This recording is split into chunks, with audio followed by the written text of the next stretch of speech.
बिस्मिल्लाहिर्रहमानिर्रहीम अल्हम्दुलिल्लाहि वकफ़ा वसलामुन अला इबादिहिल्लज़ीना इस्तफ़ा अम्मा बअद अऊज़ु बिल्लाहि मिनश्शैतानिर रजीम बिस्मिल्लाहिर्रहमानिर्रहीम वज़क्किर फ़इन्नज़्ज़िक्रा तन्फ़उल मुमिनीन सुब्हान रब्बिक रब्बिल इज़्ज़ति अम्मा यसिफ़ून वसलामुन अलल मुरसलीन वल्हम्दुलिल्लाहि रब्बिल आलमीन अल्लाहुम्मा सल्लि अला सय्यिदिना मुहम्मद व अला आलि सय्यिदिना मुहम्मदिन व बारिक वसल्लिम अल्लाहुम्मा सल्लि अला सय्यिदिना मुहम्मद व अला आलि सय्यिदिना मुहम्मदिन व बारिक वसल्लिम अल्लाहुम्मा सल्लि अला सय्यिदिना मुहम्मद व अला आलि सय्यिदिना मुहम्मदिन व बारिक वसल्लिम। मकसद ज़िंदगी अल्लाह की बंदगी और मकसद हयात अल्लाह ताला की याद। न हम अपनी मर्ज़ी से इस दुनिया में आए और न अपनी मर्ज़ी से इस दुनिया से जाएंगे। अल्लाह ताला ने हुक्म फरमाया तो आ गए और अल्लाह ताला हुक्म फरमाएंगे तो चले जाएंगे। न आने में हमारी मर्ज़ी का कोई दखल, न जाने में हमारी मर्ज़ी का कोई दखल। अक्लमंदी का तकाज़ा ये है बीच की जो ज़िंदगी है वो भी हम अल्लाह की मर्ज़ी के मुताबिक गुजारें। शायर मशरिक़ अल्लामा इक़बाल रहमतुल्लाह अलैह ने फ़ारसी ज़ुबान के अंदर बड़ा प्यारा शेर कहा, याददारी के वक्त ज़ादने तू हम खंदा बुदन व तू गिरिया। ए इंसान, तुझे कुछ याद भी है जब तू दुनिया में माँ के पेट से पैदा हुआ था, आया था, तू रोता हुआ आया था और सारे लोग खुशियाँ मना रहे थे, हंस रहे थे कि हमारे यहाँ बेटा आया है। ई चुना जीस्त के वक्त रफ्तने तो हम गिरिया बुदन व तो खंदा। अब तो अल्लाह की मोहब्बत में ऐसी ज़िंदगी गुजार कि जब दुनिया से तेरे जाने का वक्त आए तो तू हंस रहा हो और सारे लोग रो रहे हों। ये कहना तो आसान है लेकिन इसके लिए पूरी ज़िंदगी चाहिए। इसलिए दोस्तों, मैं कहा करता हूँ कि जब मोमिन बंदा या बंदी पैदा होती है तो उसके दाएं कान में अज़ान और बाएं कान में तकबीर पढ़ी जाती है। आपके यहाँ भी पढ़ी जाती है ना? और यह अज़ान और तकबीर वो है, इसके बाद नमाज कोई नहीं। बच्चे के कान में जो अज़ान और तकबीर कही जाती है, इसके बाद नमाज कोई नहीं। और जब बच्चे या बच्ची का इंतकाल होता है तो उस पर नमाज पढ़ी जाती है। और ये नमाज वो है कि इससे पहले अज़ान और तकबीर कोई नहीं। मालूम हुआ वो जो ज़िंदगी की आखिरी नमाज होती है उसकी अज़ान और तकबीर आते के साथ ही हो जाती है। अब मोमिन की ज़िंदगी किस चीज़ का नाम हुआ? अज़ान और तकबीर और जमात के दरमियान का वक्फ़ा। ये है मोमिन की ज़िंदगी। लाई हयात आए क़ज़ा ले चली चले, अपनी खुशी से आए न अपनी खुशी चले। इस कायनात के अंदर हमारी कोई मर्ज़ी नहीं, यहाँ हुक्म अल्लाह के चलता है, हुक्म अल्लाह के चलता है। और अजीब बात है, इस कायनात के अंदर आसमान की छत के नीचे, धरती के ऊपर जितनी भी मखलूक हैं वो सारी की सारी मखलूक फ़ना के दाग से दागदार हैं। सबके साथ फ़ना का दाग लगा हुआ है।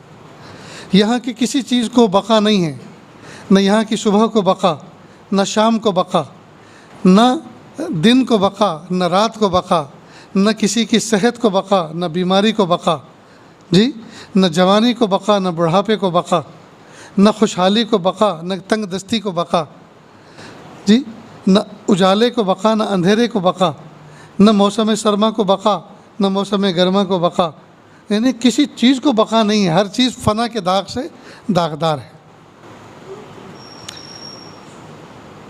इसलिए दोस्तों, इस बात को अच्छी तरह से समझ लें कि दीन किसे कहते हैं। कई मरतबा अगर किसी से पूछे कि भाई दीन किसे कहते हैं तो कहते हैं जी 5 वक्त की नमाज़ पढ़ना ये है दीन। कोई और ज़्यादा समझदार होगा तो कहेगा नहीं, 5 वक्त की नमाज़ पढ़ना, रमज़ान के रोज़े रखना, माल हो तो ज़कात देना और ज़्यादा माल हो तो हज करना, ये है मुकम्मल दीन की डेफिनेशन। और बहुत से अवाम दीन इस बात को समझते हैं कि चेहरे पे दाढ़ी सजाना, हज़रत आदम अलैहिस्सलाम से लेकर हज़रत मोहम्मद सल्लल्लाहु अलैहि वसल्लम तक अंबिया किराम के नाम में से कोई नाम रखना और पेट भर के गोश्त खाना।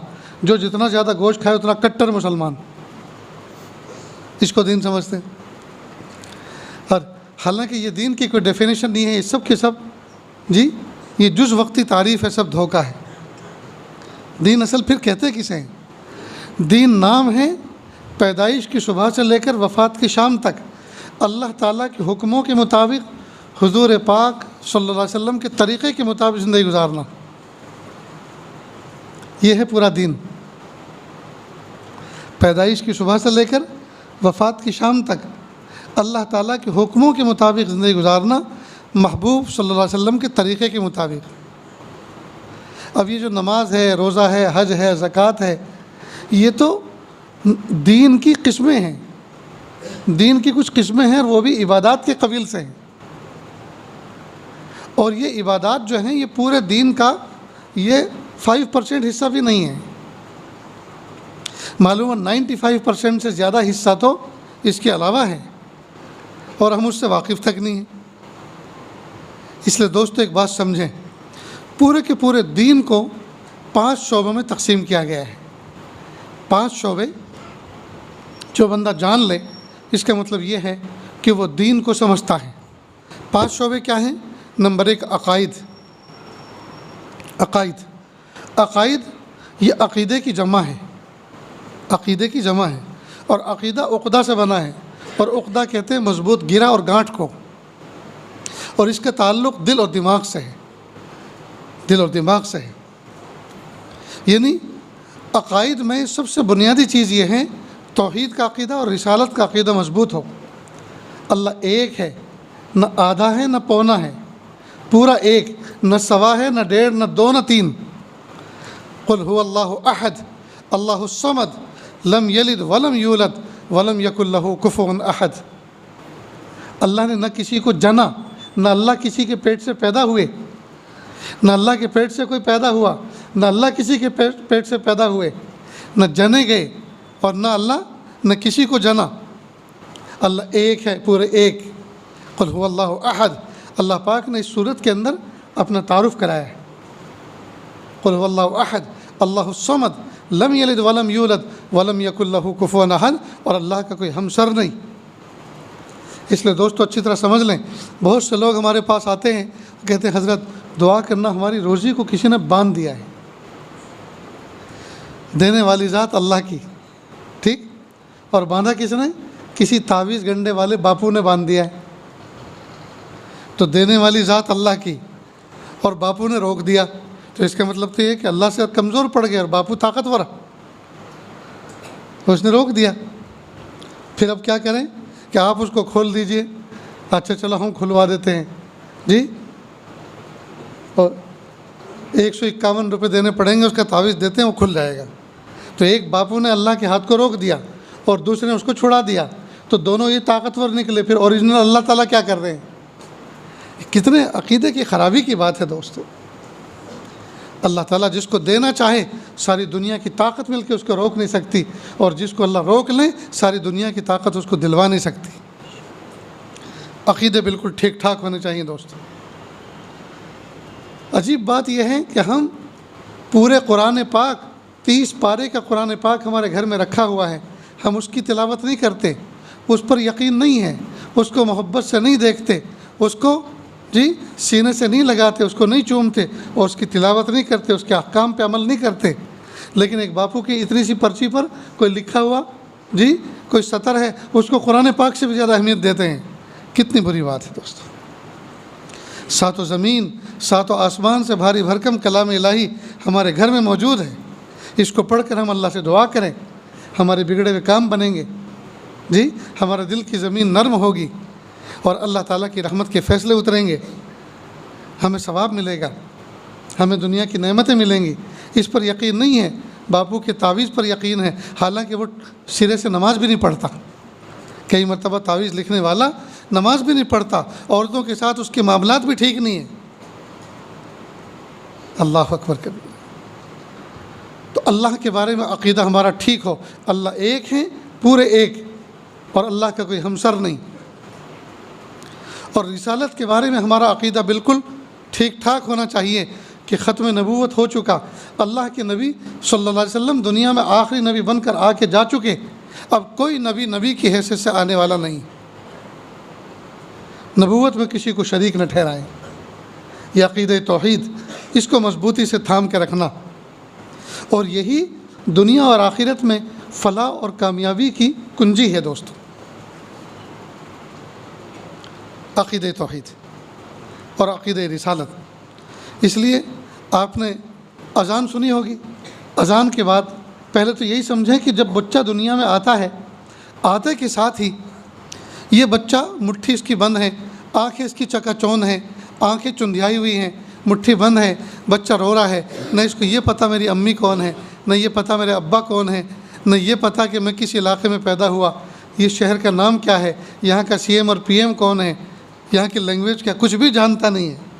ऐसे बच्चे के कान में इतने भारी भरकम अल्फाज कहे जा रहे हैं, अल्लाहु अकबर अल्लाहु अकबर अल्लाहु अकबर अल्लाहु अकबर, अशहदु अल्ला इलाहा इल्लल्लाह अशहदु अल्ला इलाहा इल्लल्लाह। इतने भारी भरकम अल्फाज कहे जा रहे हैं। क्या मतलब? अल्लाह ताला दुनिया में आते के साथ ही अपने इस बंदे के कान में वॉइस मैसेज बनाकर तौहीद और रिसालत और दीन की दावत का पैगाम कानों के रास्ते से वॉइस मैसेज बनाकर दिल और दिमाग में अल्लाह ताला जमाना चाहते हैं, ताकि ज़िंदगी भर इसको ये सबक याद रहे। और सिर्फ इतना ही नहीं, बल्कि हर दिन 5 अज़ानों में 25 दफ़ा यही रिमाइंडर दिया जाता है, अल्लाहु अकबर अल्लाहु अकबर। क्या मतलब? कि ए मेरे बंदे, तू छोटा सा मुन्ना है, दुनिया में आया, माँ की तंगो तारीक पेट से निकल कर, रहम से निकल कर बाहर आया, यहाँ तुझे हर चीज़ अपने वजूद से बड़ी नज़र आएगी। जिस घर में तो आंखें खोलेगा इसकी छत बहुत बड़ी, जिस आंगन में निकलेगा वहाँ तो देखेगा आसमान की रिफ़ा तो बुलंदी बहुत बड़ी, और वहाँ चमकते दमकते सूरज को देखेगा, चाँद को देखेगा, और दामन में पहाड़ को देखेगा, और आंगन में बंधे हुए घोड़े और हाथी को देखेगा, और ऊँट को देखेगा। ये सब चीज़ें तेरे वजूद से बहुत बड़ी नज़र आएंगी, लेकिन ख़बरदार ये सब चीज़ें बड़ी नहीं हैं। अल्लाहु अकबर अल्लाहु अकबर, अल्लाह सबसे बड़ा है, अल्लाह सबसे बड़ा है। फिर तू और बड़ा होगा, फिर तेरे अब्बा तुझे जॉब पर ले जाएंगे, शॉप पर ले जाएंगे, जी काउंटर पे बिठाएंगे, तो तुझे दौलत बड़ी नज़र आएगी, कारोबार बड़ा नज़र आएगा। ये सब बड़ा नहीं है। अल्लाहु अकबर अल्लाहु अकबर, अल्लाह सबसे बड़ा है। फिर तू और बड़ा होगा, जी फिर तू पढ़ने लिखने के काबिल होगा, तो कोई तंजीम और कोई हुकूमत तुम्हें धमकियाँ देंगी, जी तुम्हें डराएंगी धमकाएंगी, ख़बरदार डरना मत, इसलिए कि अल्लाहु अकबर, अल्लाह सबसे बड़ा है, अल्लाह सबसे बड़ा है। डराने वाले बड़े नहीं हैं, ये कमज़ोर हैं, ये बोधे हैं, ये बोधे हैं, ये कमज़ोर हैं, ये अपनी ताकत के नशे में धोखा खाए हुए हैं, ये नशे में हैं, जी ये बड़े नहीं हैं। अल्लाहु अकबर, अल्लाह सबसे बड़ा है, अल्लाह सबसे बड़ा है। ये अज़ान ये रिमाइंडर देती, ये पैगाम है। और फिर क्या कहा? अशहदु अल्ला इलाहा इल्लल्लाह, जब अल्लाह सबसे बड़ा है, जी मैं गवाही देता हूँ इस बात की कि वही मेरा माबूद है, वही मेरा रब है। अशहदु अल्ला इलाहा इल्लल्लाह, मैं गवाही देता हूँ कि अल्लाह के सिवा कोई माबूद नहीं। मेरी पेशानी में सजदे अल्लाह के लिए निछावर होंगे, मेरी पेशानी झुकेगी उस रब के सामने। अशहदु अल्ला इलाहा इल्लल्लाह। और फिर जब मैंने अल्लाह को बड़ा मान लिया और उसी को अपना माबूद मान लिया, तो फिर वो जिसको बड़ा कहे वो बड़ा। लिहाजा अशहदु अन्ना मुहम्मद रसूलुल्लाह, मैं गवाही देता हूँ कि मोहम्मद सल्लल्लाहु अलैहि वसल्लम अल्लाह के रसूल हैं। अब अल्लाह को बड़ा माना, अल्लाह को माबूद माना, और अल्लाह के नबी को उसका रसूल माना। अब अल्लाह ताला अपने रसूल के ज़रिए, अपने मैसेंजर के ज़रिए जो मैसेज और पैगाम पहुँचाएँगे हम उसको भी मानेंगे। चुनांचे अल्लाह ताला ने अपने नबी के ज़रिए से कहलवाया, हय्या अला सलाह, आ जाओ नमाज की तरफ। प्यारे अल्लाह ज़रूर नमाज़ पढ़ेंगे, लेकिन ये नमाज है क्या चीज़? का हय्या अलल फलाह, इसी में तो कामयाबी है। प्यारे अल्लाह इसमें कैसी कामयाबी है? का इसमें ऐसी कामयाबी है कि इसके बाद कोई नाकामी नहीं। भला ये कैसे हो सकता है, कामयाबी के बाद नाकामी नहीं? हाँ, कि जिसको हम कामयाब कह दें उसके बाद कोई नाकामी नहीं। जैसे बच्चा बालिग होने के बाद कभी नाबालिग नहीं होता, फल पक्का होने के बाद कभी कच्चा नहीं होता, हम जिसको कामयाब कर दें वो कभी नाकाम नहीं होता। और फिर घूम फिर कर क्या आया? अल्लाहु अकबर, अल्लाह सबसे बड़ा है, अल्लाह सबसे बड़ा है। जी ला इलाहा इल्लल्लाह, अल्लाह के सिवा कोई माबूद नहीं। देखिए अज़ान के बाद जो दुआ पढ़ी जाती है वो क्या है? अल्लाहुम्मा रब्ब हाज़िहि दावति ताम्मा, ए वो रब जो इस दावत ताम्मा के मालिक रब हैं। अज़ान को दावत ताम्मा कहा गया। दीन की कोई दावत वो मुकम्मल नहीं हो सकती जब तक कि उसमें तौहीद ना हो, रिसालत ना हो और आमाल की दावत ना हो। लिहाजा इसमें तौहीद भी है, रिसालत भी है और आमाल भी है। लिहाजा इस दावत को दावत ताम्मा कहा गया है। तो इस्लाम की बुनियाद जो हैं वो 5 शोबों पर है। उनमें से एक शोबा है अकाइद, और अकाइद में सबसे बुनियादी शोबा क्या है? तौहीद और रिसालत को मजबूती से संभाल के रखना, इसमें शिरक न करना। अल्लाह एक है, पूरे एक, और अल्लाह के महबूब सल्लल्लाहु अलैहि वसल्लम आखिरी नबी हैं। उसके बाद सुबह क़यामत तक अब कोई नबी आने वाला नहीं। लिहाजा कोई अगर अपने नबी होने का दावा करे, ये नबी का हमसर होने का दावा करे, वो कोई मलऊन तो हो सकता है, फ़िरऔन तो हो सकता है, वो अल्लाह का नबी नहीं हो सकता। लिहाजा दोस्तों, अपने बच्चों को, अपने जहनों को, अपनी मस्तूरात को, अपनी बच्चियों को जी संभाल के रखें। ये फितनों का दौर है, इसलिए ये फ़ोनों के अंदर और यूट्यूब के अंदर कोई भी चैनल खोल के बैठ ना जाए, कोई पगड़ी वाला देखकर, कोई दाढ़ी वाला देखकर, और आप लगे उसको फॉलो करने के लिए, उसको लाइक करने, कहीं ऐसा ना हो ईमान लुट जाए। इसलिए ये जो हमारे आसपास में उलमा सुलहा हैं, ये जो आमद-ओ-रफ्त होती है, उनकी बातों को सुने, उन पर यकीन करें। इंशाअल्लाह अल्लाह ताला नजात के लिए काफ़ी फ़रमाएंगे हमारे लिए। कई मरतबा पड़ोसी मुल्क के न जाने किन किन को फॉलो करने लगते हैं। ऐसे ऐसे इस्लाम के नाम पे ढोंग धतूरे हो रहे हैं कि पूछो मत। कोई है कि उसको हाथ लगाए तो करंट लगता है, और मशहूर हो गया करंट बाबा। ये इस्लाम है? ये इस्लाम है? ये इस्लाम का मजाक है। दूसरे लोग देखते होंगे तो क्या सोचते होंगे, इनका मज़हब ये सिखाता है? मस्जिदों में पगड़ियाँ उछल रही हैं और टोपियाँ गिर रही हैं और बाल बिखर रहे हैं और गर्दनें हिल रही हैं और कलाबाजियाँ खा रहे हैं और जोश में आ रहे हैं। क्या सहाबा किराम में, अल्लाह के महबूब सल्लल्लाहु अलैहि वसल्लम की मौजूदगी में एक सहाबी ने ये कोई नाटक किया था? एक सहाबी के ऊपर ये हालत तारी हुए थे? सब बेकार की बातें हैं दोस्तों। इसलिए इस तरक्की के दौर के अंदर बहुत ज़्यादा अपने इस्लाम को संभालने और बचाने की ज़रूरत है। तो अक़ाइद को मजबूत रखें। दूसरा शोबा है इबादात। इबादात में नमाज, रोज़ा, हज और ज़कात, ये 4 शोबे हैं इबादात के। इन चारों को अच्छी तरह समझना। जिस मौके पर जिस इबादत के अदा करने का वक्त आए, उस मौके पर वक्त से पहले उसको समझ लेना और फिर अहसन तरीके से उसको अदा करना। मसलन रमज़ान आने वाला है 2 महीने के बाद, तो रमज़ान से पहले हम मस्जिद के इमाम साहब को, उलमा को कहें कि जी कुछ रमज़ान आ रहा है, 15-20 दिन पहले ज़रा रमज़ान की तैयारी की हलचल मचवाएँ। हलचल होनी चाहिए, उसके मसाइल हों, उसके फ़ज़ाइल हों, ताकि शौक़ के साथ, मोहब्बतों के साथ रोज़े रखे जाएँ। सहर इफ्तार की फ़जीलत हो, उस वक्त इबादत की फ़जीलत हो, इस माह में ख़र्च करने की फ़जीलत हो, किसी को खिलाने की फ़जीलत हो, रोज़ा इफ्तार कराने और रोज़ा रखवाने की फ़जीलत हो। ये हमें बताइए ताकि हम इसको बोझ ना समझें। फिर कोई बंदा हज पे जाने वाला है तो हज में जाने से 1-8 महीने पहले उसके अरकान को, वाजिबात को, फ़राइज़ को समझें, इसलिए कि ज़िंदगी में एक ही बार अदा करना है। तो इबादत के 4 शोबे, नमाज, रोज़ा, हज और ज़कात, इसके वक्त पर आने से पहले इसको अच्छी तरह समझना, उस पर अमल करना। आज हमारा हाल ये दोस्तों, नमाज की बहुत सारी किस्में हैं। एक नमाज ईद की नमाज होती है जो बिल्कुल थोड़ी डिफरेंट टाइप होती है आम नमाज़ों के मुकाबले में। साल में एक मरतबा आती है और हमें वो भी याद नहीं। ईद की नमाज, ईद उल फितर और ईद उल ज़ुहा की नमाज साल में एक बार आती है और हमें वो भी याद नहीं। इमाम साहब सुनाते हैं तो भी समझने के लिए तैयार नहीं। सोचते हैं देख लेंगे, आजू बाजू जो लोग खड़े होते हैं वो छोड़ते हैं या बांधते हैं, और वो बाजू वाला इसको देख रहा है कि देखें ये छोड़ता है या बांधता है, और वो इसको देख रहा है, दोनों गलत कर रहे हैं।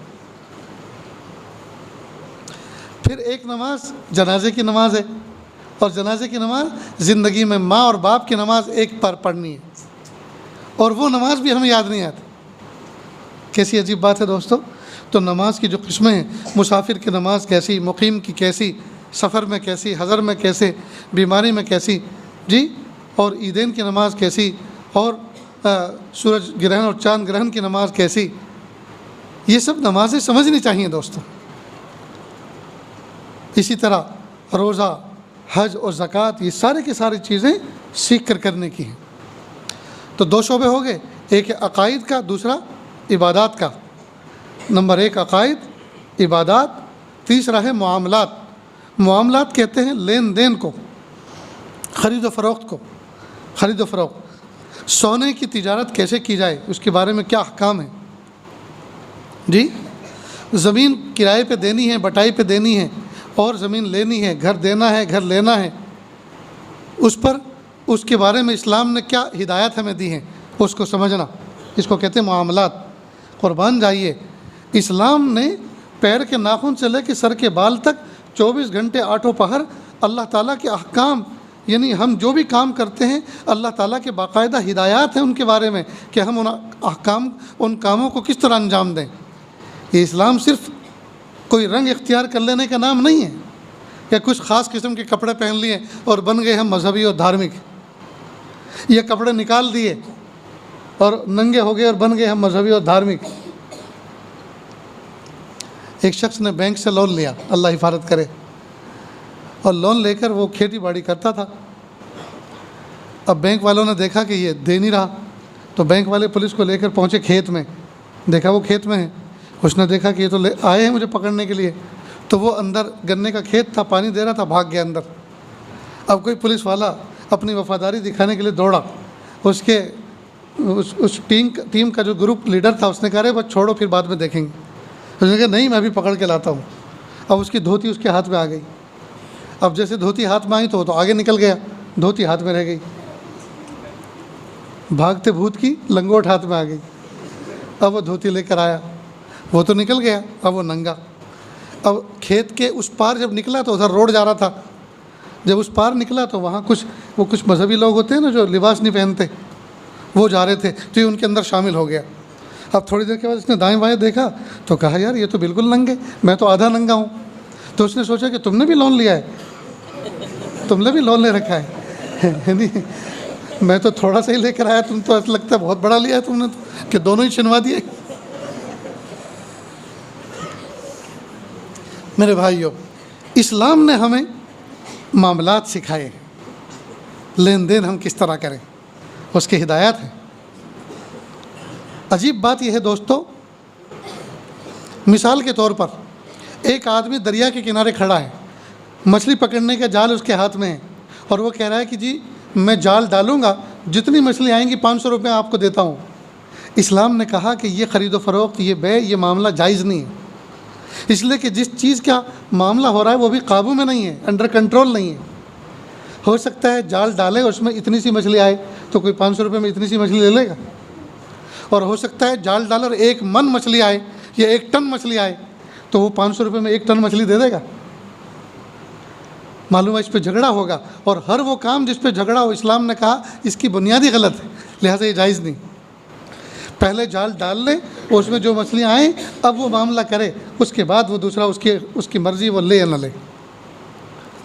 इसी तरह बहुत सारे लोग क्या करते हैं कि शादी ब्याहों के मौके पर नए नए नोट खर्च करते हैं। आपके यहाँ भी ऐसा शायद होगा मामला, नए नए नोट खर्च करते हैं। अब वो नए नोट कई मरतबा वो बैंक से मिलते नहीं हैं तो वो ब्लैक में बिकते हैं। जैसे फूल माला जो बेचते हैं सेहरे, तो वो कई मरतबा ये काम भी करते हैं। मिसाल के तौर पर 10,000 रुपये के नए नोट हैं तो वो 10,500 में देता है। वो बैंक में से कहीं से मैनेजर से कुछ ताल्लुकात होते हैं, वो ले आता है 150 रुपये उसको देकर, अब फिर ये 450 में ब्लैक में बेचता है, मज़ीद उस पर अपनी तरफ से लगाकर 500 रुपये में। इस्लाम ने कहा कि 10,000 के नए नोट 10,000 के पुराने नोट से आप ले सकते हैं, लेकिन 10,500 पुराने देकर 10,000 नए नोट लेंगे तो ये 500 रुपये ऊपर का सूद लेन देन हुआ, ये हराम है। इसलिए कि 10,000 नए नोट की जो वैल्यू है वही वैल्यू 10,000 पुराने नोट की है, उसकी वैल्यू में कोई फ़र्क नहीं है। नए पुराने होने से वैल्यू में कोई फ़र्क नहीं आता। अब ये जो 500 रुपये ऊपर के लेन देन हो रही हैं ये सूद है, ये हराम है। और सूद का 1 पैसा कोई आदमी इस्तेमाल करे तो ऐसा है जैसा कि ऐसा बुरा है जैसा कि अपनी हलाल माँ से 40 मरतबा ज़िना करे। अल्लाह हम सब की हिफाजत फरमाए।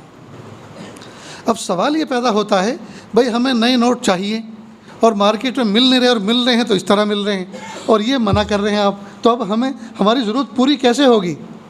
इस्लाम ने अपने मानने वालों को कहीं भी किसी चौराहे पर बेबस खड़ा नहीं किया, उसका ऑप्शन और रास्ता बताया है। कहा आप ऐसा करो, वो जो 10,000 रुपये के नए नोट 10,500 में दे रहा है, उससे आप कहो भाई ऐसा मत करो, आप 10,000 नए नोट के साथ आप हमें कोई फूल की माला, कोई माचिस की डब्बी, कोई तस्बीह, कोई लाइटर या कोई चाबी का किचन, ऐसी कोई चीज़ भी शामिल करो। फिर आप हमें कहो कि ये पूरा पैकेज, ये पूरा सेट में 10,500 रुपये मैं आपको दे रहा हूँ। अब ये समझा जाएगा कि 500 रुपये जो हैं वो इसकी कीमत है अलग से, और 10,000 के मुकाबले में हुए। अब ये जायज़ है, अब ये जायज़ है। गर्ज़ ये दोस्तों, मामलात को शरीयत के कानून और ज़ाब्ते के मुताबिक हम निपटाएं। तो 3 शोबे हुए, अक़ाइद, इबादात, मामलात। चौथा शोबा है मुआशरत। मुआशरत कहते हैं रहन सहन को, आपस में हम किस तरह रहें, पड़ोसी पड़ोसी के साथ कैसे रहें, रिश्तेदार रिश्तेदारों के साथ कैसे रहें, फ्लैट में ऊपर वाले नीचे वालों के साथ, नीचे वाले ऊपर वालों के साथ कैसे रहें, सफ़र में कैसे रहें, हज़र में कैसे रहें, बड़ों के साथ किस तरह का बिहेव करें, छोटों के साथ किस तरह का मामला करें,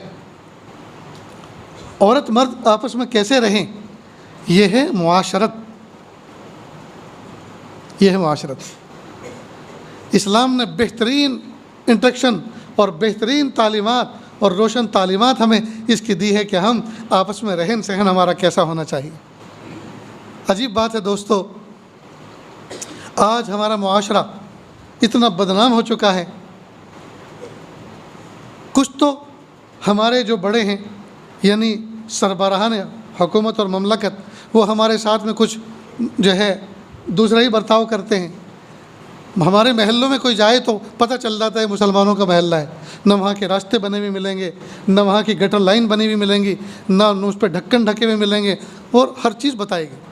और कुछ लोहा खोटा, कुछ लोहार खोटा, कुछ हमने भी अपना अंदाज़ ऐसा बना रखा है, हम इसी को अपनी शान समझते हैं कि हम तो चाहे जहाँ जिस तरह बैठें, चाहे जहाँ कुर्सी बिछा कर और चारपाई बिछा कर लेटें, और क़ुरबानी के मौके पर चाहे जहाँ गिरा कर ज़बह करें, ये तो हमारी शान है। यानी बेउसूली को उसूल समझ लिया है, और बेवकूफ़ी को अपनी शान समझे, और ऐब को हुनर समझ रहे हैं, ऐब को हुनर समझ बैठे। एक नौजवान बच्चा मुझे अपनी बाइक के पीछे बिठाकर किसी शहर में ले जा रहा था, और चलाने का अंदाज़ बड़ा ज़िग ज़ैग था।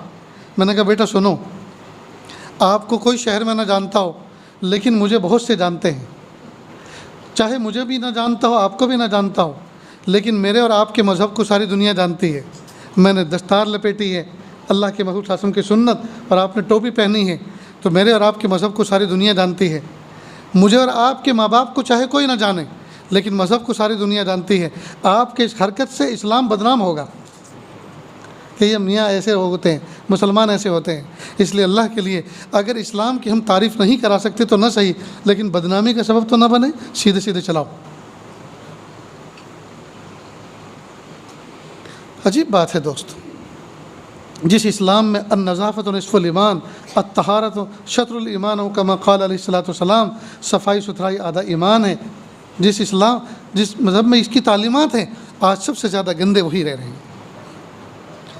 पेशाब करके आगे की जगह को पानी से पाक कर लेना, धो लेना, ये आसमान की छत के नीचे मुसलमानों के अलावा किसी कौम के पास तसव्वुर नहीं है। दूसरे मज़ाहिब के लोग कितने सोहने सजीले हों, कितने चिकने चुपड़े हों, कितने लहकते महकते हों, लेकिन पाजामे सब के नापाक मिलेंगे। मोमिन चाहे कितना मैला कुचैला हो, लेकिन उसका पाजामा पाक होता है। क्यों? इसलिए कि पेशाब के बाद इस्तिंजा करने का तसव्वुर इस्लाम ने हमें दिया है। लेकिन इतनी बेहतरीन रोशन तालीमात होने के बावजूद आज दोस्तों हम सबसे ज़्यादा जाहिल हैं।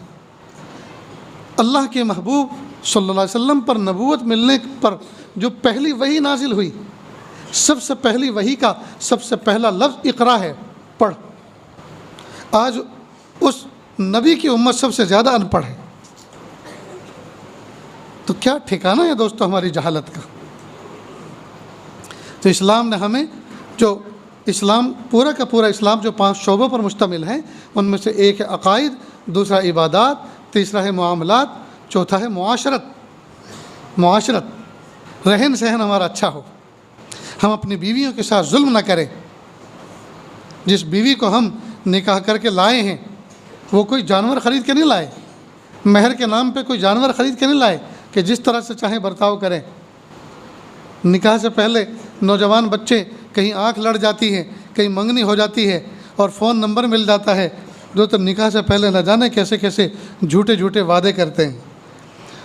कहीं जानू, कहीं शानू, कहीं मानू, क्या क्या नाम रखते हैं और कहते हैं तेरे लिए सितारे तोड़ के ला दूंगा और चांद तोड़ के ला दूंगा। सब झूठी झूठी बातें। आज तक कोई अपनी महबूबा के लिए सितारे तोड़ के लाया, चांद तोड़ के लाया? कोई नहीं, सब झूठे बात। मुमकिन बात तो करते नहीं, नामुमकिन बात करते। ये तो कहते नहीं कि निकाह हो जाएगा तो इंशाअल्लाह हर रोज़ 1 किलो मिठाई लेकर आया करूँगा जी, हर रोज़ तुम्हारे लिए जूस लेकर आया करूँगा, मीठा पान लेकर आया करूँगा। जो मुमकिन है वो बात तो कहते नहीं, नामुमकिन बातें करते। सब झूठा, सारा झूठ पे निज़ाम है ये। तो इस्लाम ने बीवियों के साथ मोहब्बत करने का सलीका भी सिखाया कि जिसके साथ आप निकाह कर रहे हो, ये औरत जी किसी बाप की आंखों की ठंडक, किसी माँ का दिल का धड़कता हुआ टुकड़ा, किसी भाई और बहन की इज़्ज़त व नामूस है। आपके घर में आ रही है, ये कोई जानवर रस्सी में बांध के नहीं आप ला रहे, आप निकाह करके अक़्द करके बाइज़्ज़त तरीक़े से ला रहे हो। और ये आपके घर में कोई भूखी प्यासी नहीं आ रही कि उसके घर में खाना नहीं मिलता था, फाके थे, आपके घर में खाना मिलेगा। अपने घर में ज़मीन पर सोती थी, आपके घर में बेड मिलेगा। ये ऐसे ढूंढने नहीं आई, बल्कि आपसे ज़्यादा बेहतर शाहाना अंदाज में इसने वक्त गुजारा है। ये तो इसलिए आ रही है कि अल्लाह का हुक्म सुन के आई है कि मेरे अब्बा ने तुम्हारे साथ अब निकाह कर दिया और निकाह ये अल्लाह का हुक्म है, तो अल्लाह का हुक्म समझ कर ये आई है, अल्लाह का हुक्म पूरा करने के लिए आई है।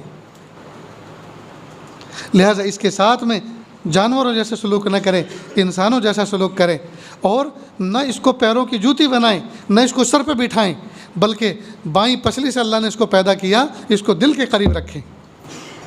इसकी मोहब्बत में आके माँ बाप को नज़रअंदाज न करें और माँ बाप की मोहब्बत में आकर इसको नज़रअंदाज न करें। दोनों में बैलेंस बना के रखें, दोनों में बैलेंस बना के रखें।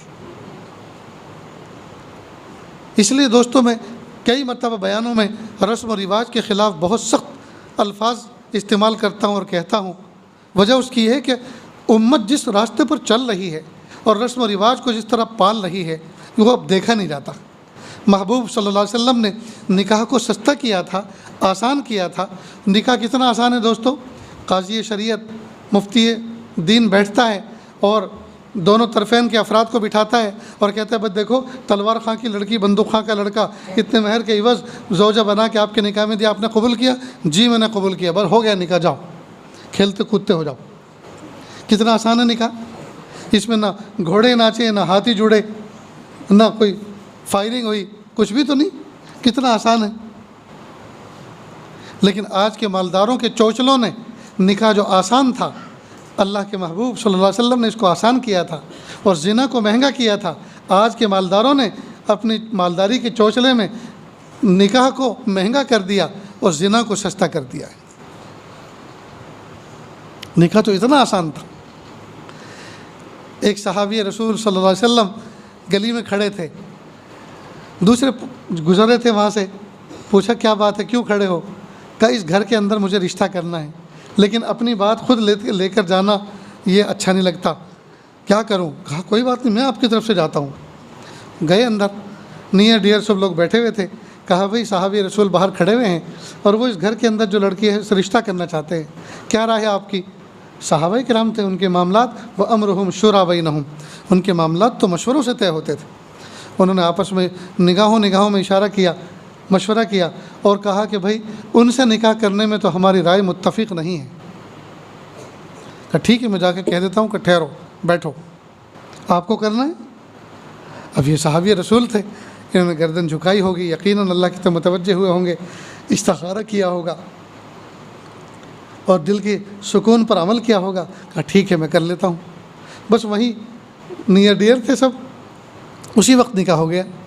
अब ये बाहर आए, बाहर वो सहाबी खड़े हुए हैं, सरापा इंतज़ार, क्या पैगाम लेकर आए, क्या जवाब लेकर आए? कि भाई मैंने पूरी अमानतदारी के साथ आपकी बात पहुंचा दी थी। पानी है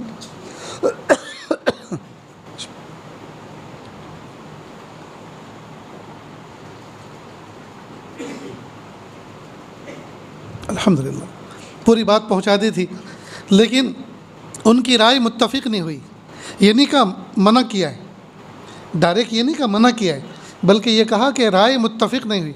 और राय तभी तो होती है जब मशवरा होता है। तो ये बाहर जो सहाबी थे उन्होंने सोचा अगर मशवरे के साथ राय मुत्तफ़िक नहीं है तो मशवरा सुन्नत है, और मशवरा जब किया जाता है तो राय का इत्तिफ़ाक़ ये अल्लाह ताला की तरफ से इत्मीनान होता है दिल में। मालूम हुआ अल्लाह ही ने उनके दिल में ये बात नहीं डाली कि निकाह हो, यहाँ रिश्ता हो। तो जब अल्लाह ही का फ़ैसला नहीं कहा है तो मैं इस फ़ैसले पर राज़ी हूँ। कहा पूरी बात तो सुनो। कहा वो क्या? कहा मेरे साथ हो गया है। शहर गुलबर्गा का अगर किस्सा होता तो लड़ाइयाँ हो जाती। फ़ौरन बाहर वाला नौजवान अंदर जाता, आस्तीन चढ़ा के और कहता बताओ मेरे अंदर कौन से कांटे हैं और इसके अंदर कौन से सुरखाब के पर हैं, इसको तुमने हाँ कह दिया और मुझे मना किया। देखो छोटे छोटे बच्चे भी मज़े ले रहे हैं, सब समझदार हैं माशाअल्लाह। फिक्र ना करो तुम्हारी भी बारी आने वाली है। अल्लाह करे हम उस वक्त हयात रहें और आपके निकाह में शिरकत करें। माशाअल्लाह, अल्लाह इस उम्मत को अल्लाह मुस्कुराता रखे। खैर निकाह हो गया। तो देखिए कितना आसान निकाह है दोस्तों, इस्लाम ने कितना आसान निकाह बनाया, लेकिन हमने इसको महंगा कर दिया। हमने इसको महंगा कर दिया। आप चाहो तो 5 वक्त की नमाज में हर नमाज के बाद एक निकाह हो सकता है। मजमा तो होता ही है भाई, एक नौजवान बच्चा है उसका निकाह होने वाला है, गवाह वकील मौजूद हैं, इमाम साहब खड़े हुए खुतबा पढ़ा और निकाह करा दिया। क्या मुश्किल है दोस्तों? और हर घर के अंदर 2-5 अफराद तो होते ही हैं, 2-4 दोस्त ताज बाएँ के होते हैं, भाई अपने घर से ज़रा जो भी पका हो लेके आ जाओ, साथ बैठ के खा लेंगे, ये हमारा वलीमा हो जाएगा। हमारे घर में थोड़ा सा ज़्यादा आइटम होगा, उसके साथ मिल बांट के सब खाएंगे। अल्लाह के महबूब सल्लल्लाहु अलैहि वसल्लम ने इस तरह से भी तो वलीमा करके दिखाया। दोस्तों एनर्जी बचाओ, ज़िंदगी भर कमाते हैं और एक दिन जुए की तरह हार जाते हैं शादी में। ये कौन सा अक्लमंदी, कौन सी ये कौन सी दानिशमंदी की बात है? तो इस्लाम ने मुआशरत, इस्लाम ने हमें सिखाया हम आपस में किस तरह मामलात करें, कैसे आपस में रहन सहन हो, शोहर बीवी कैसे रहें। हज़रत मौलाना अशरफ अली थानवी रहमतुल्लाह अलैह के अल्लाह के वली गुज़रे, 2 बीवियाँ थीं उनकी। पहली बीवी की औलाद नहीं थी, उन्होंने फरमाया कि आपको दूसरा निकाह कर लीजिए, शायद उनकी किस्मत में औलाद हो, आपका दरवाज़ा खुला रहे। उन्होंने इनकार किया, भाई आपके अंदर क्या कमी है? कि नहीं हम ये चाहते हैं कि आपका दरवाज़ा खुला रहे, शायद अल्लाह ताला उनको औलाद दे दें। खैर निकाह हुआ और औलाद उनसे भी नहीं हुई। और हज़रत थानवी रहमतुल्लाह अलैह ने अपनी खानक़ाह के अंदर एक बाकायदा इंसाफ का तराजू रखा हुआ था। जब भी कोई हदिया तोहफ़ा लेकर आता, हज़रत ये आपके लिए हदिया है, तो बराबर सराबर तौल के दोनों घर में पहुंचाते। एक मतलब एक किसान आदमी 2 तरबूज लेकर आया, तरबूज का रंग भी एक जैसा, वज़न भी इत्तिफाक से दोनों का एक सेम, लाने वाला भी एक ही आदमी। अब इंसाफ का तकाजा ये था, एक के घर भेज देते, दूसरा दूसरे घर। नाइंसाफ़ी तो नहीं होती ना। लेकिन हज़रत ने दोनों को हाफ हाफ काटा, तोला, इस तरबूज का हाफ, इस तरबूज का हाफ इसके घर, इसका हाफ इसके घर। पूछा हज़रत ऐसा क्यों किया? कि हो सकता है एक मीठा हो और एक फीका हो, एक के घर मीठा पहुंच जाए, एक के घर फीका, तो इंसाफ कहाँ से हुआ? मैंने सोचा दोनों के घर दोनों जायके पहुंचना चाहिए। इतना सब इंसाफ करने वाले भी मरने से पहले ये कह कर गए, भाई 2 बीवी को संभालना कोई आसान काम नहीं। और ये भी फरमाया कि अगर किसी की 2 बीवी हों तो वो एक तीसरा घर भी बना के रखे, अगर दोनों घर में आने न दें तो वो तीसरे घर में चुपचाप जाके सो जाए। चलिए मैं भी थोड़ा सा थका हूँ बोलते बोलते, और आप भी सुनते सुनते थके हैं। एक छोटा सा लतीफ़ा सुनो, पड़ोसी मुल्क का वाक़या है। पंजाब का रहने वाला एक पंजाबी था, वो अपनी बीवी को लेकर सुबह सरहद की तरफ गया, जो पठानों का इलाका है, खान साहब लोग रहते हैं उधर। वहाँ गया, किसी फैक्ट्री में इंजीनियर था वो। वहाँ स्कूल की छुट्टियाँ हो गई तो अपनी वाइफ को उसने पंजाब भेज दिया, मैं कि जाओ बच्चों को लेकर ननियाल में बच्चे रहेंगे, खुश रहेंगे। अब वहाँ अकेला था, तो वहाँ चपली कबाब, लंबे से कबाब होते हैं, उसको चपली कबाब कहते हैं, उसकी एक फेमस होटल था। ये वहाँ गया, इसको और अच्छे लगे, दूसरे दिन गया, तो पहले दिन भी इसने एक शख्स को देखा, दूसरे दिन भी उस शख्स को देखा, अखबार पढ़ रहा था। वो इसके करीब आया, वो क्या बात है, होटल में खा रहे हैं, घर में बीवी नहीं है? कहा मैं पंजाब का हूँ, इंजीनियर हूँ, इस इलाके में मेरी पोस्टिंग हुई है फैक्ट्री में कंपनी की तरफ से, मैंने बच्चों को छुट्टी में अपने घर भेज दिया है, इसलिए यहाँ खा रहा हूँ। कहा एक मशवरा दूँ आपको? कहा वो क्या? कहा यहाँ आप एक शादी कर लो। पठान लोग होते हैं, बड़े खूबसूरत होते हैं और आसानी के साथ यहाँ वो तैयार हो जाते हैं। और अगर आप अपनी बीवी के घर वालों को थोड़े से पैसे भी हर महीने दे दिया करें तो वो तो घर दामाद बना लेंगे, बड़ा मज़ा रहेगा, उन्हीं के घर पर रहना, खाना पीना भी हल हो जाएगा और बीवी की ज़रूरत भी पूरी होगी। इसको ये राय बड़ी अच्छी लगी। ऐसी राय किसको अच्छी नहीं लगती जी? आप लोग भी सोच रहे होंगे कि ज़रा हमें भी एड्रेस बताना, हमें भी जाना है। खैर निकाह हो गया, निकाह हो गया, अल्लाह की शान। रोज़ाना पठान घर में खाना खाता रहता। अब जब इसकी ओरिजिनल बीवी, पहले वाली, ओरिजिनल का मतलब ओरिजिनल तो दूसरी भी थी, पहले वाली जब आई, उसने देखा बदले बदले मेरे सरकार नज़र आते हैं, चेहरा भी सुर्ख सुर्ख है, सेहत भी है, हेल्थ भी है, लगता है खाया पिया भी अच्छा है, तो ये राज क्या है? पूछा क्या बात है? तो एक दो दिन अभी हो गए थे लेकिन पता नहीं चला, जब 2-3 दिन गुजर गए पहली वाली बीवी के साथ, पूछा क्या बात है, तुम बड़े हेल्दी नज़र आ रहे हो, खाना? कहा मैंने वो दूसरा निकाह किया, उसने बहुत खिलाया मुझे। कहा अच्छा, निकलो यहाँ से। घर से निकाल दिया। निकाल दिया तो ये पहले वाली दूसरे वाले के यहाँ गया। दूसरे ने पूछा 2 दिन कहाँ थे? कहा वो मेरी पहले वाली आ गई। कि यहाँ से निकलो। पहले वाले आ गई। अब ये वहाँ से भी निकल गए।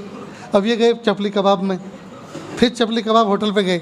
जब वहाँ पहुँचे देखा वो शख्स अखबार पढ़ रहा है, बैठा हुआ है।